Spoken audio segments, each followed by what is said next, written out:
When I'm storyboarding for me, I don't spend any, there's no ego because it's just me and I know I'm going to be able to talk to the crew. And so, like on Mission Impossible, I do incredibly detailed drawings.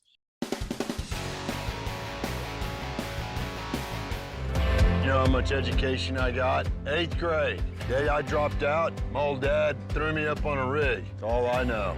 They're gonna take everything I have and they're gonna ruin me. I need you to act like you are my Harvard-educated landman. I know all the landmen around here. I've never seen that jackalope in my life. Check out his shoes. All right, we're made up. Let's start drilling. They sort of ain't gonna drill herself, right? What a sweet little film. I really liked it. It was just so simple. It's Oh, like, that's wonderful. we don't see just simple little films these days, right? Right, absolutely. That was one of the reasons we wanted to make this movie. We felt that there was a deficit of just really well-made, endearing, heartfelt films. In trying times, it's good to go to the cinema and leave with a smile on your face. I love all types of cinema. From this year, from Zone of Interest, to Oppenheimer, but it's also so refreshing to offer the audience an alternative, which is just a really fun, heartfelt movie. You'll laugh, you'll cry, and like I said, you'll leave with a smile on your face, and hopefully, it puts a little joy in your life. And this is your second feature, and you were a storyboardist before. Worked Yes. with Christopher McQuarrie, I believe David Fincher, everybody, Spike Jonze, Terrence Malick. What did you learn from them that you brought to your feature film? Everything.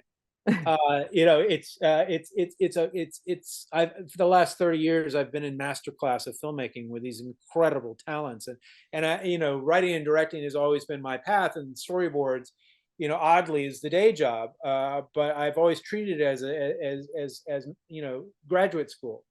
And so each one has taught me a beautiful lesson. Terrence Malick on the poetry of cinema, that you don't have to rely on dialogue, let music, sound, and just pure performance carry the moment. From Christopher McQuarrie and Tom Cruise, emotion, infusing as much emotion as possible into every single scene.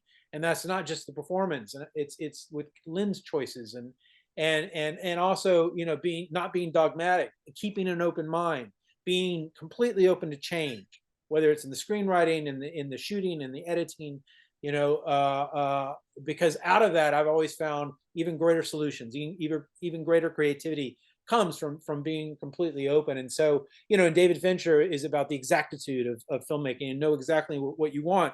That's why the storyboards really come into great, help on any project, whether it's Mission Impossible or, Accidental Texan. It provides you with a great clarity as a director. This is exactly what I want, and it also provides great efficiency while you're making the movie, because particularly on an independent film like ours, there's no reshoots, there's no time for anything beyond that 4-hour block of time that you have to achieve this scene. And if you go over, you're gonna have to start cutting stuff. So it allows you to be incredibly efficient. And so yes, I've infused all of these lessons that I've had from all these amazing filmmakers over the years, and then just brought it to the table. I think one of the biggest gifts I learned was from King Kwapis and Chris. So many of them is your demeanor on set. Terrence Malick, bring the joy, bring your passion. I've worked 10 times harder for the people that I find are respectful and inviting. They're inviting you to their creative table, and so that's how I've, as a crew member, I've always resonated with, and I wanted to bring that to my film. And I, especially when you're making a dramedy, you want it to, even though filmmaking is incredibly stressful and incredibly, especially on a director, immense pressure to bring your A game every single day, but you also have to bring your joy, because that's going to then, that's the cast, the crew, everybody is going to respond to that.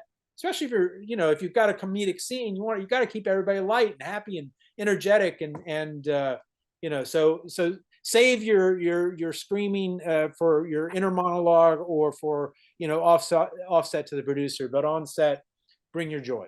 Yep, the leader sets the mood, so you got to 100%. be. Well, yes, whether it's the director and your lead actor. And so thankfully on this, Thomas and I were in lockstep and really formed a great friendship and bond, and no greater gift than Thomas Hayden Church on this film. Now I want to ask you, I saw your storyboards. Is it by hand? I mean, it's all computerized, Yeah. right? Or you still do by hand? No, I've pretty much gone to digital filmmaking, or I'm sorry, digital storyboarding. But for Accidental Texan, they're all by hand. I was just sketching Oh. this as we were talking. When I'm storyboarding for me, I don't spend any. There's no ego because it's just me, and I know I'm going to be able to talk to the crew. And so, like on Mission Impossible, I do incredibly detailed drawings. But for this, I can be very simple with Mhm. my artwork, because but what's important is you're giving exactly what what you want out of the frame. And yeah, and it's a wonderful ability to communicate, and talk to your cast and crew about what it is you have in mind, and particularly on the day as well, when you've got your storyboards printed. These are all the shots we want to achieve in the day, and ultimately you're always fighting time Mhm. and the sun going down. And so you're always going to be at hour 8, and you've got 2 hours left before the sun goes down. You've got 6 shots left. Well, then you can step over to the storyboards with your team and go, okay, we're going to cut this, we're going to consolidate this. We don't have time for a dolly, so let's just go in with a master with a slider, and we're done in 3 setups. And again, because an independent film, you have no time Mhm. the last thing you want is for a director to be standing around going, I don't know, what do you want to do? You're going to lose your cast, your crew are going to lose faith in you. And so you got to be ready to move and pivot. And the storyboards are just a magnificent tool for that.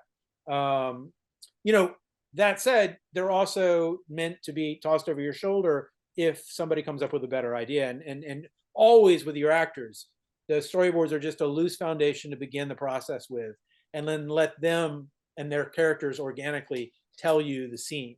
Yeah. But on the bigger moments like the helicopter sequence or in the opening, the storyboard, you follow the storyboards exactly, because it's more about the process, the procession of cinema, as opposed to dialogue scenes. Well, I've always found storyboarding like really, that's like another cool feature in behind the scenes that I really love. Oh, So, oh, I love. I mean, I've always been obsessed with movies, and I've always been an artist, and to combine the two and make a career out of it is just incredible. And then to have to work with these amazing filmmakers, and then to use it on your own movie is just literally a dream come true. well, congratulations on the film. Like I said, I was really hooked to it, and it's such a simple little Oh, story, and I was really hooked to it. So, that's wonderful. Thank congratulations, you, thank and you, thank you.